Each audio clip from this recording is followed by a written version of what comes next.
Greetings and salutations, friends. Character NPC here, your host, back for another stream. The actual beginning. I'm so excited. It's been a lot of work to get to this point, but it's been a labor of love, and I've gotten out of it exactly what I wanted to get, back into this. I've even experienced a lot more than I expected. Delving back into the books and finding, a couple of these channels that help bring back the memories and add to the nostalgia. It's really, really cool.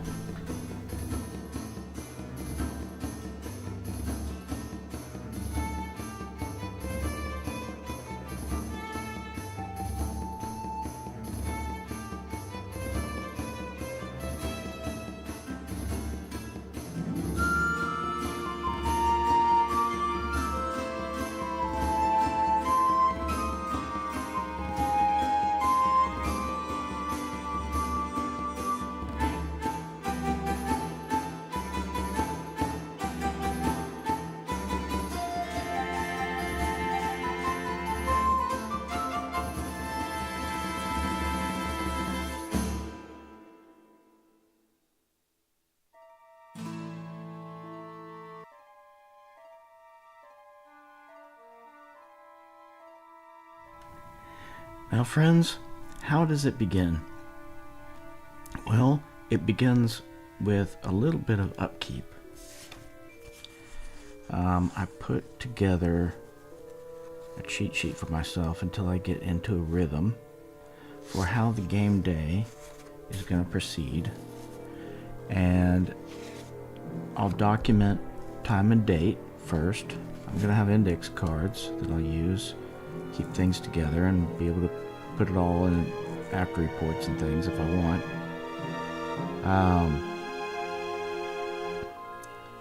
So I'll document the date and time, and then just confirm, have we eaten, are we rested, prayed, all the things for the spell users, and any kind of upkeep really that needs to be documented. Take care of that. Anything else that's record keeping, you never know, there might be some kind of quest or something has time needs to be checked off or something like that. So I added that. Roll for weather. So cool. I was looking at that a little bit ago. Got to roll for weather, and then there'll be the actions for the day. And the weather may change in between. There's time frames and things like that. But otherwise, it's just the actions for the day, and then whatever ends that day and brings you back to needing to rest, then I may start a new card. I don't know. It might have a whole week on a card or something. I could see a lot of that when you're recovering from damage. You're recovering your hit points. You may end up having to sleep for the max, for 2 to 4 weeks. Anyway, we'll get to that. But this is how the workflow of the day is going to go.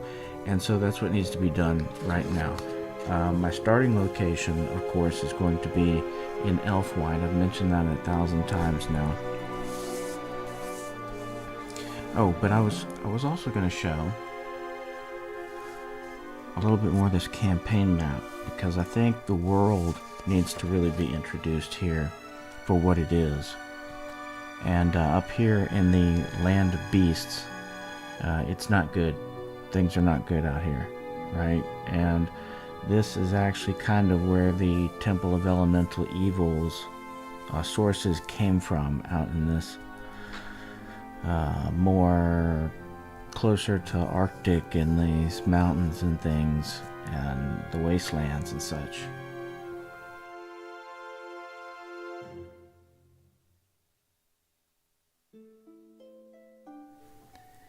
So this is actually where the Temple of Elemental Evil was, and that's why this road exists here, because it was just so well worn from Elfwine, and the church here had a big influence. The Church of St. Cuthbert, in keeping things going, and so these two roads from Archfield meet here with the one from Elfwine, through the densest part of the forest here, through the hills, edges along where the river and the marsh meet, up through this pass in the mountains and along the Elevagar River head to Belial. This is a known thing. This is history now. So,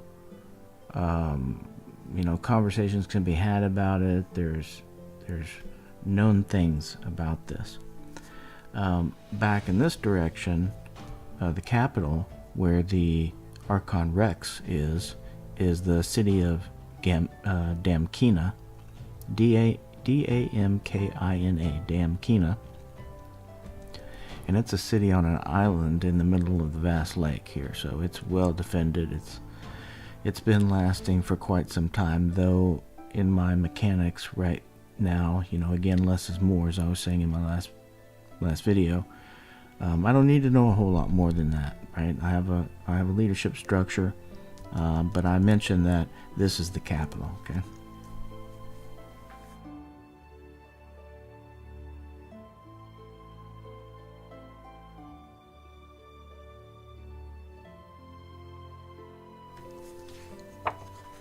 So the day is the 4th of Cold Even, the year 576. I know that because I chose it from the calendar. If you go back to my DM prep work, the year 576 is what this calendar is printed out for. And I just chose that it's God's Day, middle of the week, basically a Wednesday, in the spring, Cold Even. So I've written that down. It's the morning time when our clerics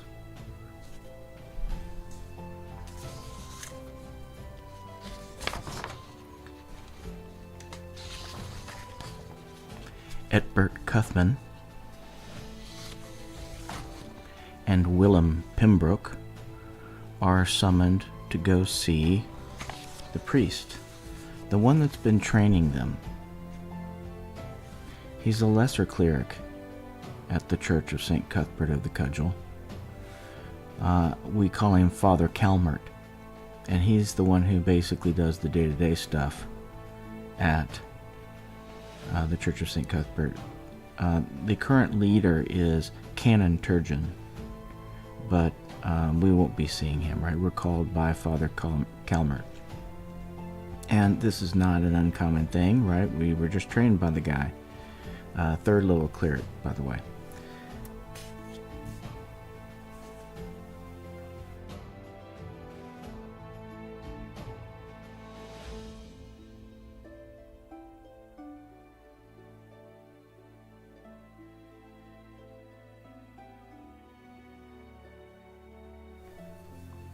So now that we know that it's the 4th of Cold Even, 576 in the morning, let's take care of weather.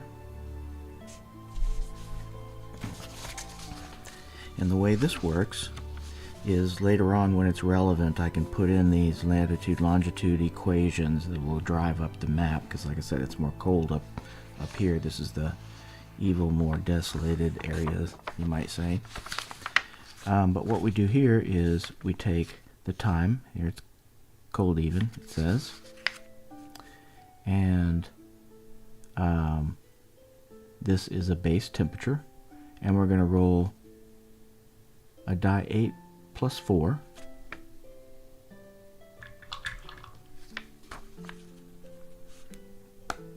seven plus 4, okay, so 11. We're going to add to that, so 53. 53 is the high.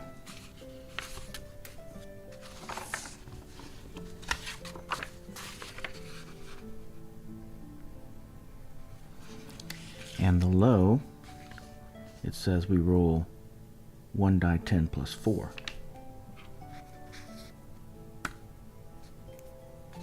Nice.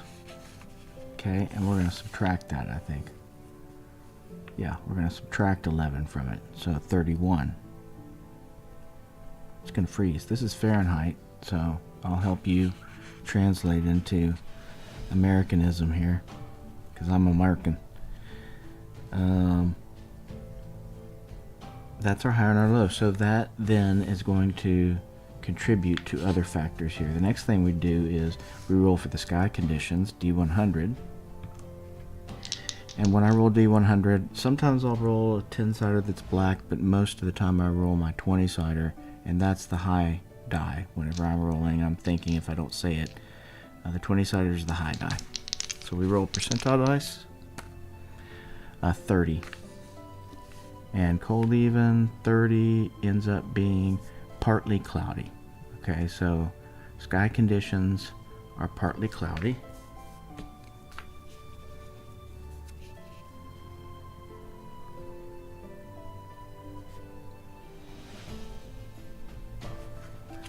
Oh, didn't really write that in view, partly cloudy. And then the chance of precipitation, it says, is 44%. Yes, it is raining. I sound like I wanted it to rain. I didn't mean it to sound so excited, but yes, it's raining. Okay. Or it's precipitation, let's say. So we know there's going to be something.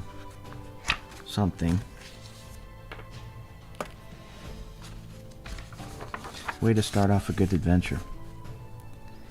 And then we're going to go to look at the terrain effects, and in this case we're in the hills basically, but they don't really have a hills, and I don't think mountain applies. The adjustments are too strange, odd, so I'm just going to say it's basically the plains that we'll be rolling on, and there's no adjustments to temperature and precipitation stuff. So and now we're going to roll from this table. 86. Tropical storms. Wow. Temperature minimum needs to be 40. Yep. It could be 40 through the day. And we'll roll for that later. But tropical storms. We come over here to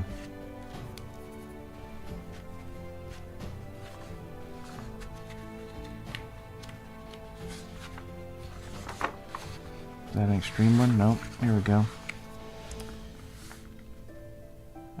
Tropical storms, 7.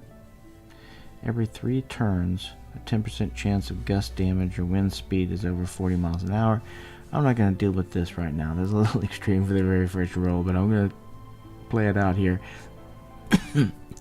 The precipitation amount in inches per day is die 6. Boy, that is a lot.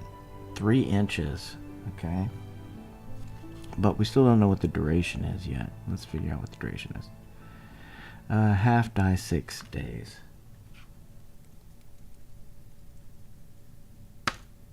So 1 day. Alright, not so bad. So tomorrow, hopefully the tropical storms will be over. We're pretty far away from the coast. Coast is way over here, but out of the desert, I don't know. Whatever. So movement rate would be quarter. Wow. And range of vision is halved.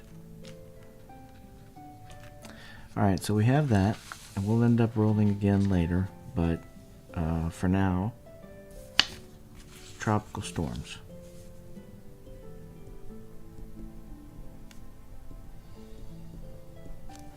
And we're called to Father Calmert, and when we arrive, we're surprised because Father Calmert is standing there with their friends, with Randal Asher Winwood, our ranger. Randal Windsor is the fighter. Asher Winwood, ranger. The clerics, Willam and Aetbert. Svaldi Mundai, the lanky magic user who's very tall and skinny. Of course, he has this magic user pointy hat. That's obligatory. Jorbis is not there. He's the only one who's not there. We don't know Jorbis Bicklemole.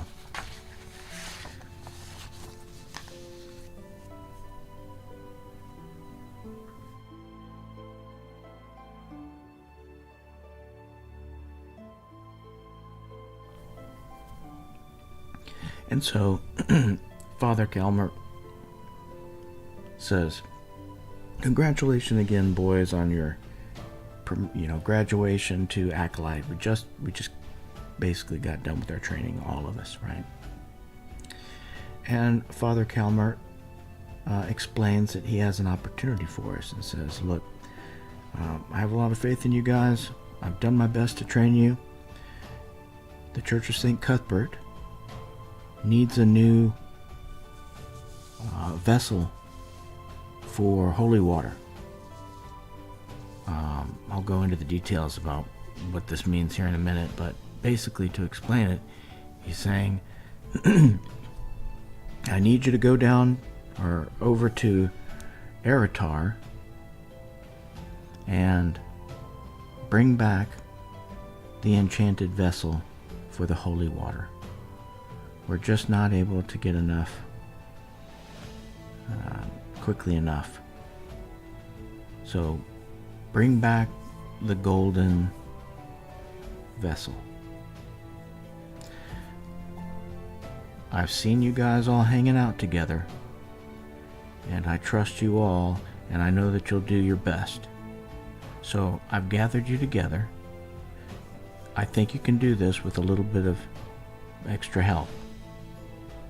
Someone to maybe watch from a distance, help out when necessary. He's waiting for you in the inn. His name is Jorbis Bicklemole, a gnome, a good sort.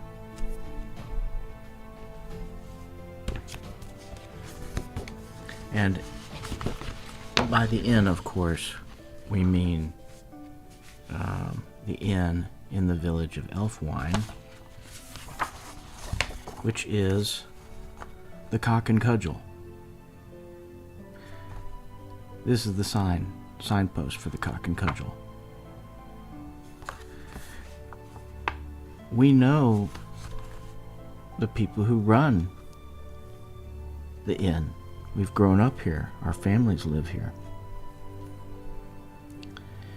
And we know some of the people, or we've seen some of the people who are staying in the inn now and then. Don't exactly know them, but we've seen them around town and such.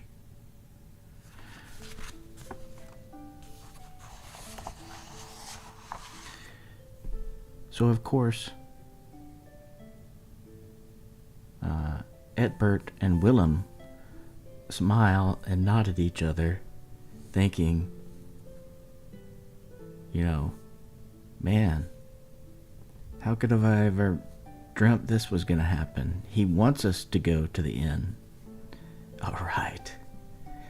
So, a legitimate reason to go in the morning to the tavern, to the inn, and find this gnome. But we realize that traveling to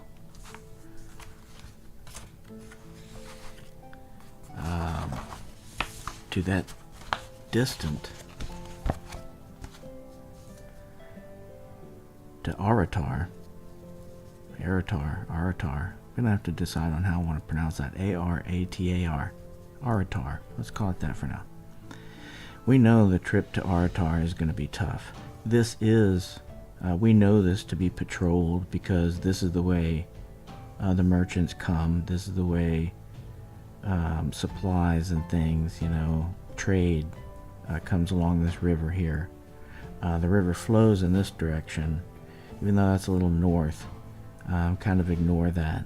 But this is a higher elevation here with these hills in the middle of this forest here. So the water's running this way. And you see it keeps growing and flowing out. It's several days' travel, as a matter of fact. These are 30-mile hexes. So it's basically from, close to 15 miles from Elfwine to the next hex. And for our party, going on foot, since we don't have horses, that's going to be quite a bit of time.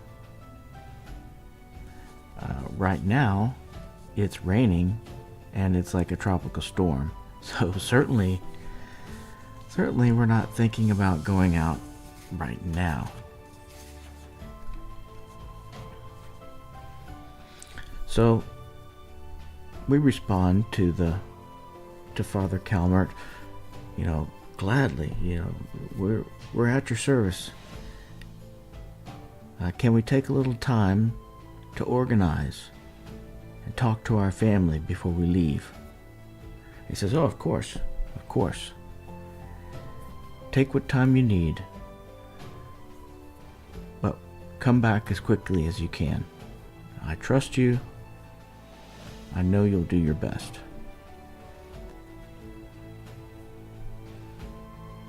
And with that, everyone's ready to leave to go to the Cock and Cudgel.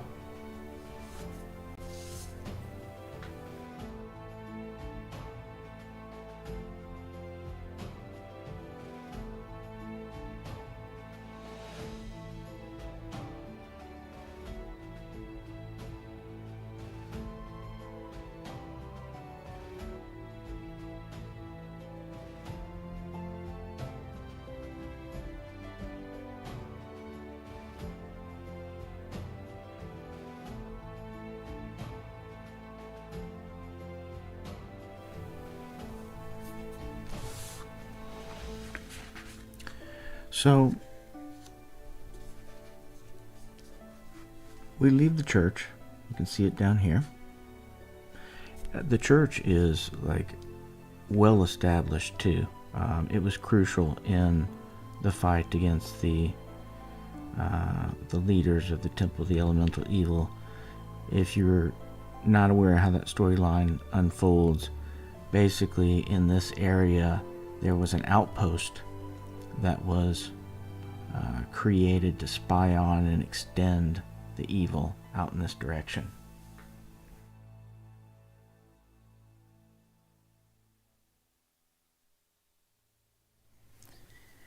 That took place, quite a while back. And ever since, the church has been a dominating feature in the area, bringing safety so that trade could flow in. There was more food to eat because the farmers had successful crops from having a bit more, safety and infrastructure and things going on. And there became a point where a fighter and a magic user started building a small keep here. The tower's there, and construction is going on for some of these low walls and things. These dash lines here, they're not full completed walls and things.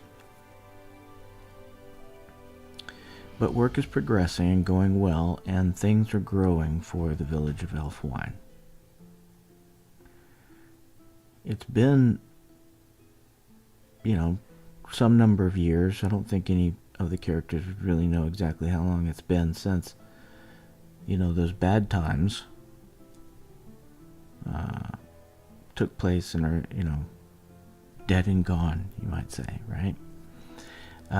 But it's still dangerous, and remnants of the things that would have been relevant to the Temple of Elemental Evil, like maybe seeing skeletons in a graveyard or, tomb with zombies in it and things, those things still occur. And we know that traders get killed.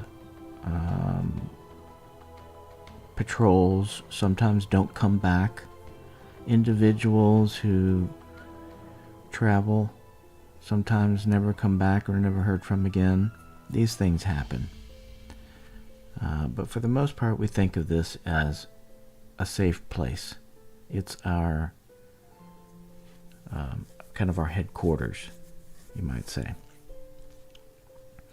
And besides the clerics, who again have just graduated to acolytes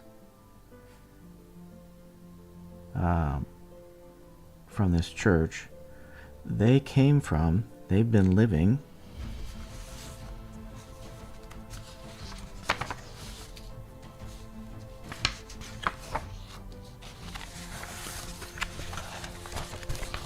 Aetbert.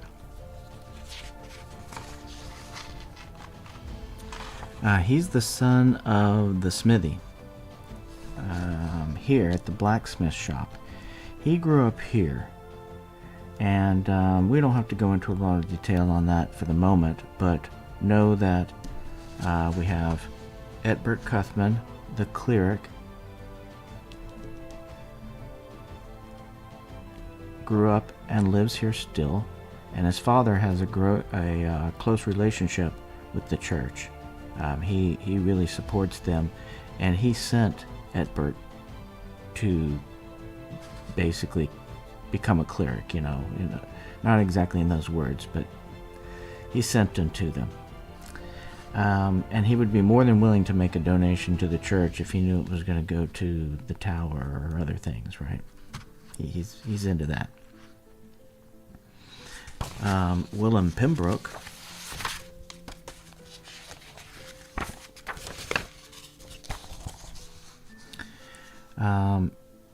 he's the son of the teamster. 14. Teamster here. And his father sent him to the church as well.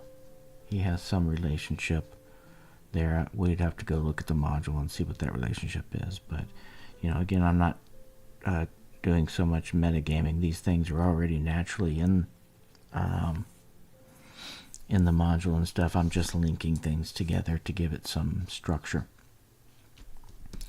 So Willam is this teamster's son, being sent off to the church as a boy to learn the ways of St. Cuthbert of the Cudgel and to become a good man. Svaldi Mundai, the skinny, tall, lanky, kind of quirky magic user who looks anxious often, he was born and raised at Farm 4. Farm 4, it's a pretty big one, I thought. Farm 4, here we go. Farm 4 here on the edge by the druid and stuff. So he's got all these big fields and everything. Well, basically, he comes from a home here that has like 8 kids, and I think his mom died, and it's just his dad there working the farm and everything. And so for him, what it comes down to is he just hates farming. He did not want to be a farmer. He started studying to be a magic user and had these dreams of adventuring, and yeah, so he's ready to go. But he has a home, and his dad's there, and all his brothers and sisters are there.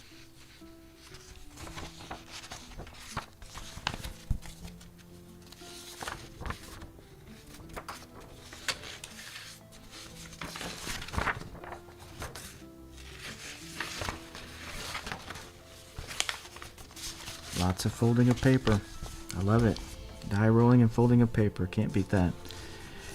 Asher Wildwood, on the other hand, he's our ranger. His home is on Farm 2, this one at the edge of town.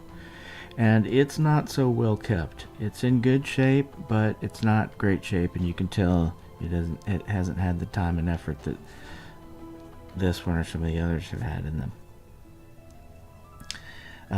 And on that property is a man and his wife, and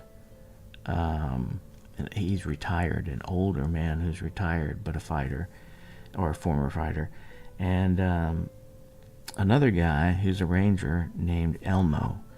And Elmo, that's there at that farm, living there as well, is training Asher, but basically adopted Asher. Asher was one of those kids that ends up becoming, he stays with you and does work, and suddenly you're like, hey, you're not such a bad guy, and he's there forever. He grew up. That's Asher Wildwood, to his trainer Elmo, who's kind of acting as his father at this point, and they live at Farm 2. But also that's where Randal Windsor lives. Randal Windsor, our fighter, he is the son of the retired fighter who owns Farm 2. And his father's training him. So, they know each other, and they basically live together. Both young men, but still, Asher is so much older than Randal, because Randal's like, he's good size, 14 constitution, 15 strength, but he's 17 years old, right? And Asher Wildwood is 22 or something like that. So they have their 23. So they have their little young men differences, I'm sure, having been as close as brothers living at the same place.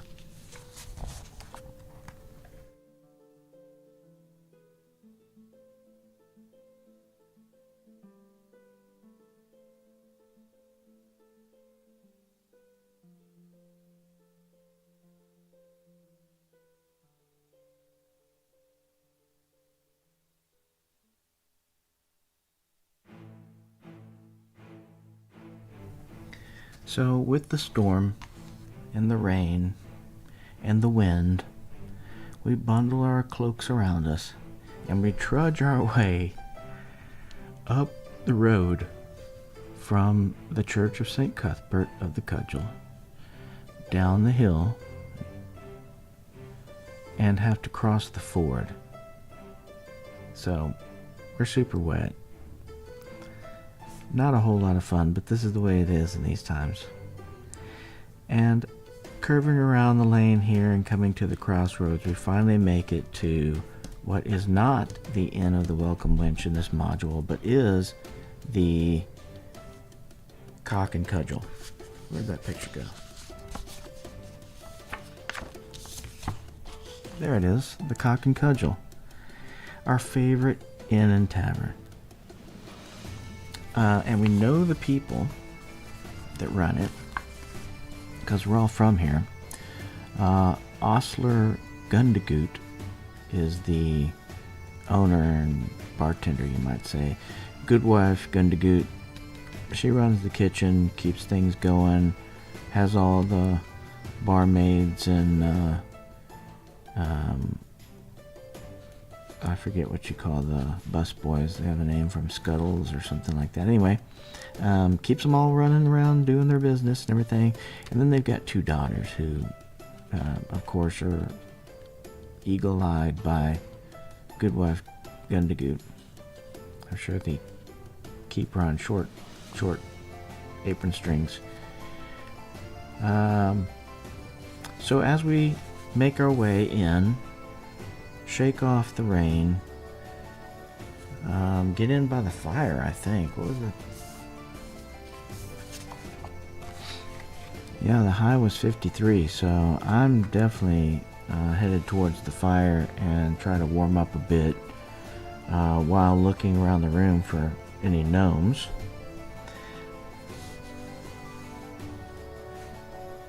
And it's daytime, so I'm going to roll for patrons, 4die4.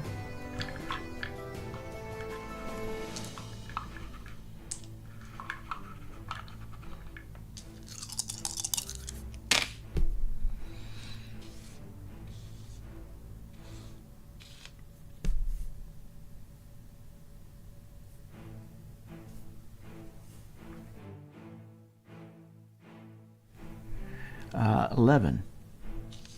Right? Yes, 11. And it's a mix of locals we know some merchants who pass through, maybe some we've never seen, travelers and such.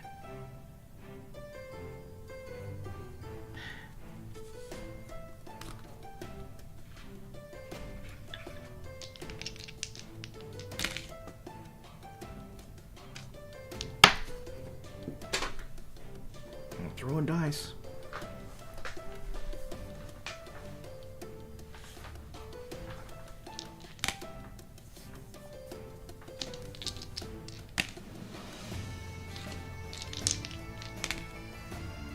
Okay, and we don't see any of the people, the NPCs that are renting rooms upstairs. None of them are down in the great room. So the only people around right now are Ostetler Gundagoot, the Goodwife Gundagoot, the people who are serving food and picking up after people and such.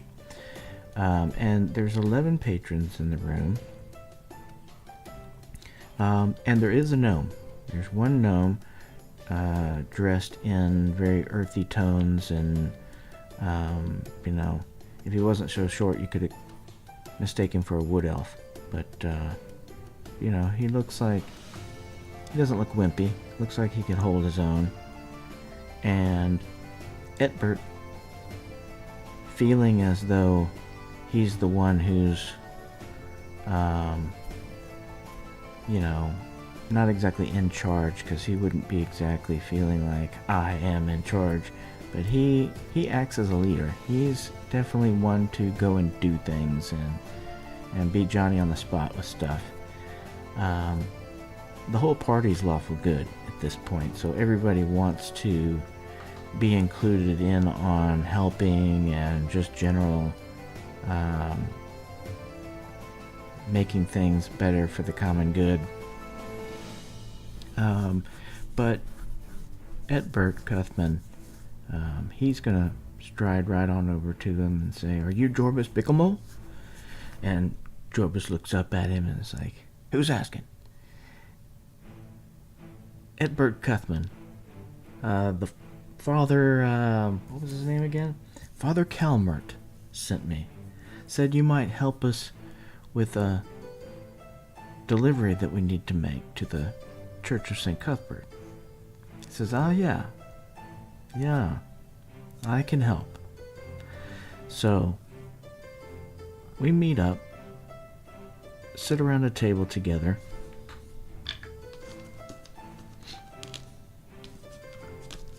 Sometimes these four-sided are so hard to pick up.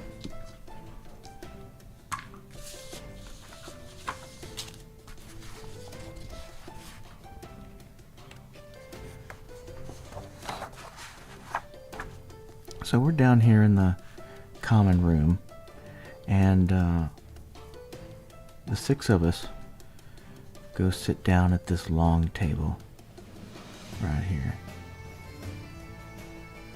And we begin our conversation about what it is that we're doing and what each of us knows, and are we ready to go.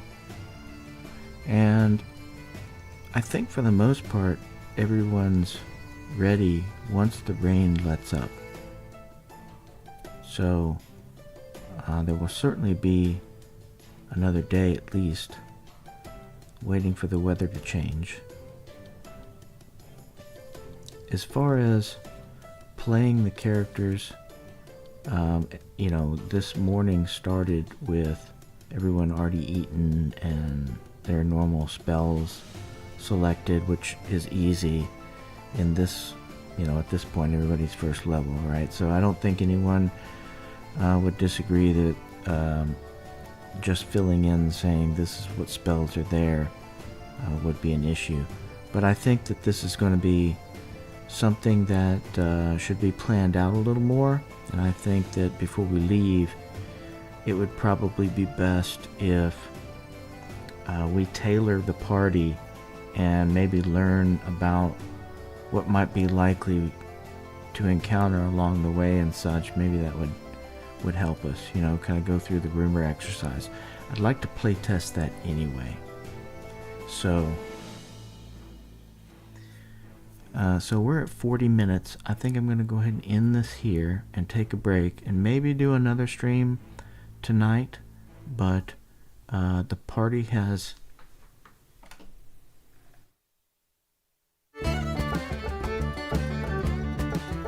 The party has met up. We have a purpose.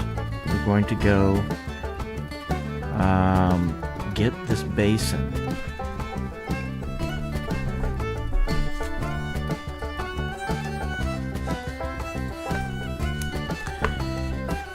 It's right here.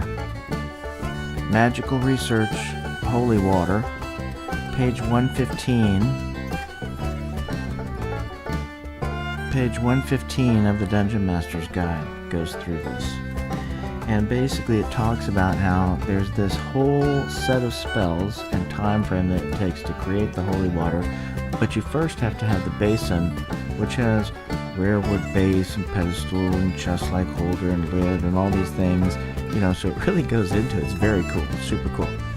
But what our party needs to do now is to go to that other town and get this gold receptacle, and that's going to allow them to create 32 vial capacity, where before they had an Electrum one that was 18, and that was only because they, you know, they got like a hand-me-down, let's say. They were lucky to have 18, but they're going to be able to do 32.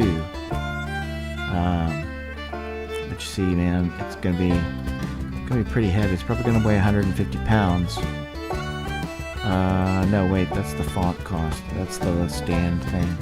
Anyway, I'm going to read this again. Maybe I'll introduce this at the beginning of the next video before we set out. But we got to wait for the rain to die down from the tropical storms, and just say that we're ready to go and say goodbye to our family before we leave. So I'm leaving it here. I'll see you on another stream. Bye-bye.